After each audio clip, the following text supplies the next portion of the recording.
Lance Ferguson from the Bamboos. Welcome back to Australian Musician. Great to be back. We're talking today because we're celebrating 25 years of the Bamboos. You guys are celebrating with the release of the Bamboos Best, a double album with a great gatefold, gold marble, no less. Are there any of those left still? I think there might be a few left. We thought we'd go all out with the packaging on this one and make it a little bit deluxe in that way. And Kano, the artist who did it, he actually designed our very first 7-inch vinyl single way back in 2001. So it was nice to come full circle and have him do something, where he could stretch his legs creatively a little bit more. Yeah, and you're celebrating with three gigs, Brisbane, Sydney, and Melbourne. Um, I think, is it Brisbane this week? It kicks off.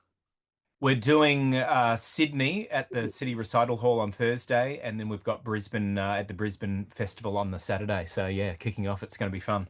Yeah. So, what's the secret to keeping a band together for 25 years?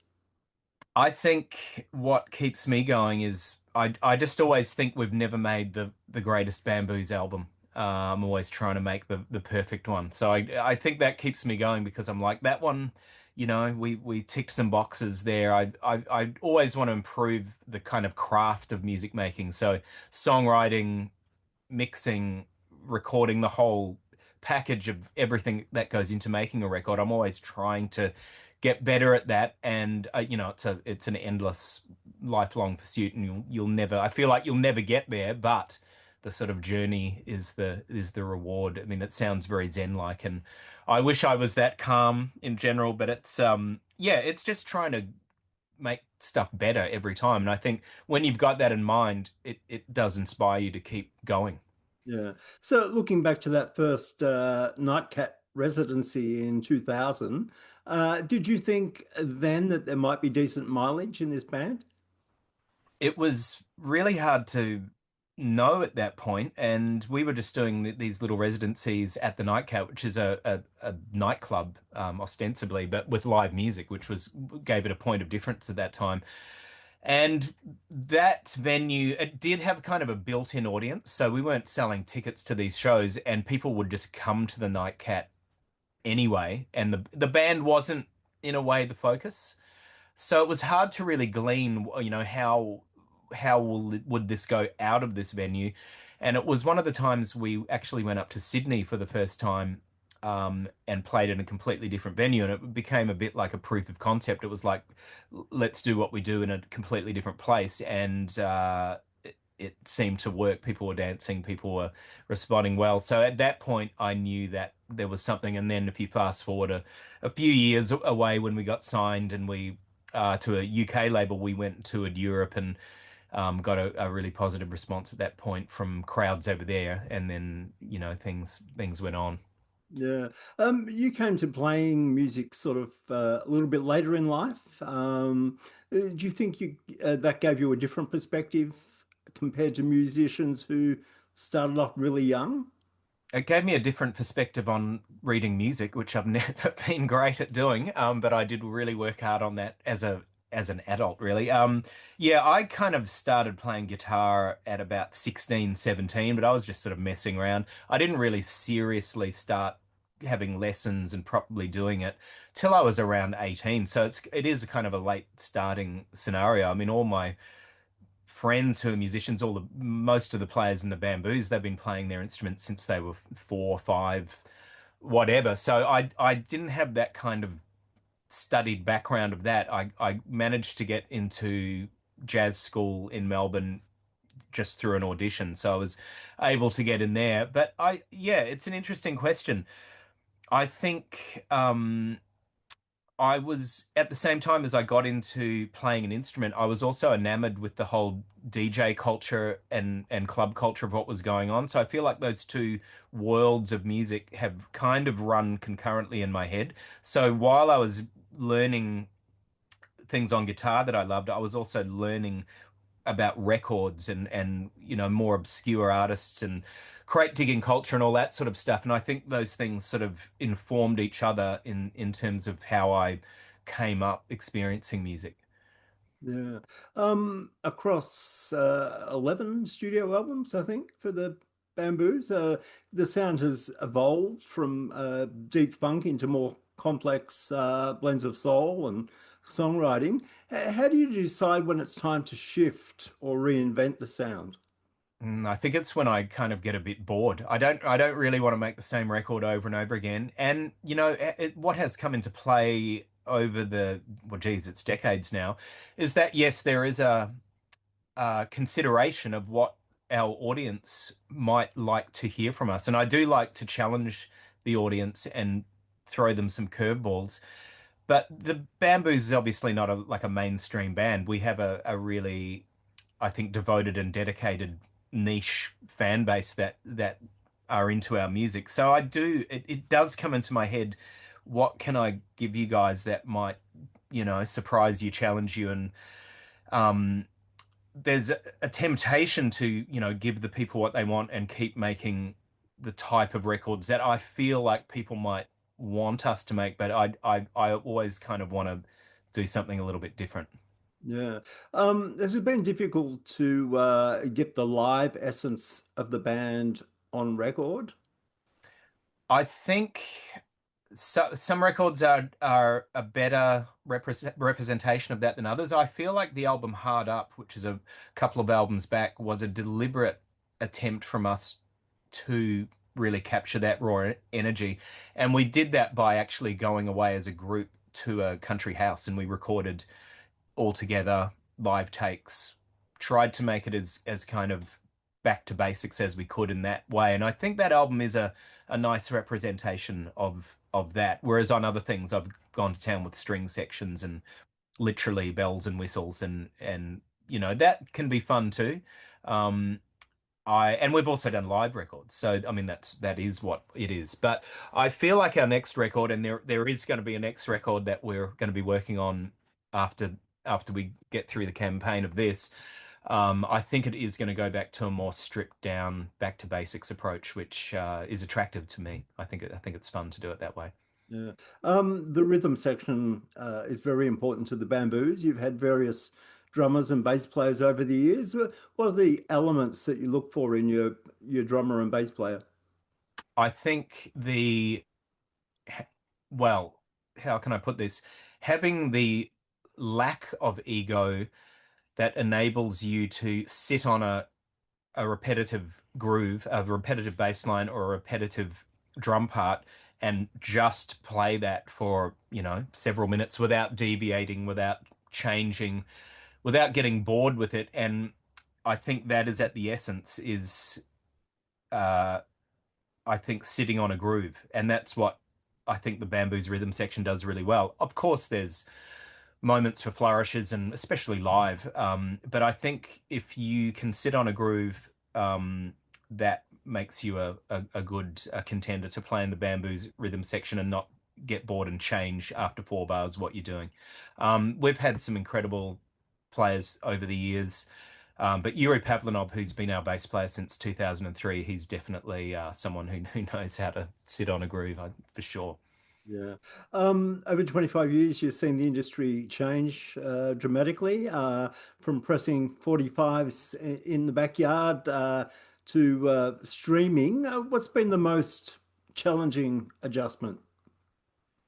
I feel like the Bamboos came up right at the time where the internet was becoming a really valuable tool for musicians, and we sort of rode the wave as it was actually happening. I mean, MySpace came out, and that was suddenly you could actually have a profile page with I think it was 3 or 4 of your tracks up there for people to stream and listen to. It was an incredible way to disseminate your music in a global sense, which sounds so obvious now, but back then it was revolutionary. And the internet itself just revolutionized everything. We could suddenly collaborate with artists overseas. We could send them a track and they would record and send it back. Whereas prior to that, you would have to make a trip over to London or wherever it was. And so it revolutionized the whole game and it revolutionized just getting your music out there yourself. And I think just gave a lot of ammunition to independent artists to do stuff themselves. They didn't have to do stuff at the behest and under the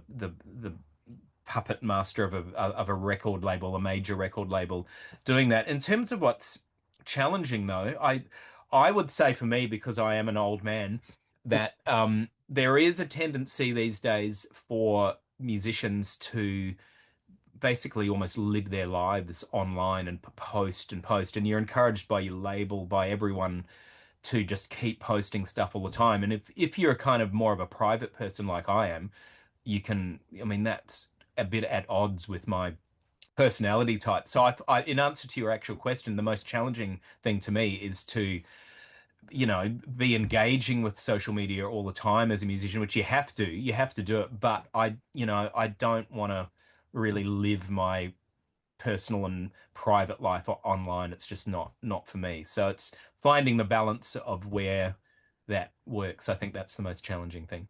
Yeah.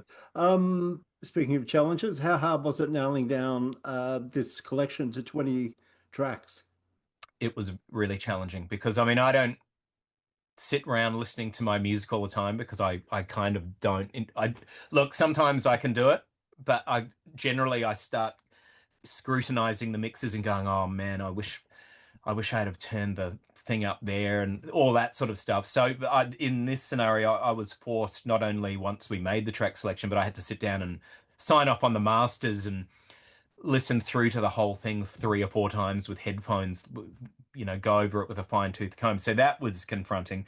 Look, I don't think the track list is perfect, but I think it is as best as I could come up with, and I did it with a few people. I mean, I bounced this off several people, and it was a group effort.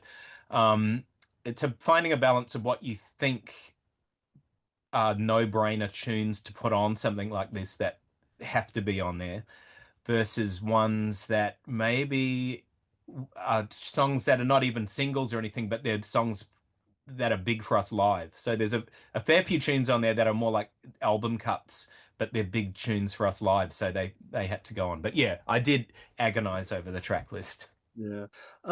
If I offered you one ride in a time machine to go back to one night of the Bamboos, do you think you'd know which gig that would be? I don't know which particular gig, but I mean, I would love to go back to the original four-piece lineup with Scott Lambie and Stewie Speed and Ben Grayson and just do one of those 3 45-minute sets at the Nightcat in like the year 2000 and just I don't usually like to go back or think about that, but if it would be really fun to go back and play with those guys again. Of course, the late great Stuart Speed's no longer with us, so it'd be amazing to spend some time with him. I love him dearly, and yeah, I think that could be a cool time. Yeah. The upcoming gigs in Sydney, Brisbane, and Melbourne seem like they're going to be quite the party. What should we wear? I would wear something that is comfortable for dancing. I mean, the Melbourne show literally is a party as it's Kylie Alder's birthday, so that's going to be dangerous and electric. So I would wear something comfy, something that you can move around in comfortably, because hopefully, if we do our job right, you will be dancing. Yeah. Your music has crossed borders, it's been played internationally. What opportunities are happening for the Bamboos overseas at the moment? Well, we hadn't toured for a long time in Europe and the UK, and we managed to do that about a year ago now. And we hadn't, prior to that, we hadn't been over for something like 8 or 9 years. And I was initially a little concerned with that gap between touring of our reception might be, blah blah blah. But actually, we did some great shows. We sold out a couple of jazz cafes in London, got a really nice response. So I feel like we can, you know, go back and tour there. It's very challenging to tour with a 10-piece lineup, just fiscally, just I mean physically. But if we can do that, we will do it. Yeah. While we have you here, your other project, Rare Groove Spectrum, you've announced a new album that's coming out. Yeah, that's a project that it's sort of a fun project for me. It's a collection of covers of jazz, Latin, funk, soul classics, and we kind of turn them on their head and do different interpretations of them. But there's a third volume of that. It's coming out on November 21st on True Thoughts Records, who were the first label to sign the Bamboos back in the UK for our first album deal. And it's great to be back with those guys and put out some music.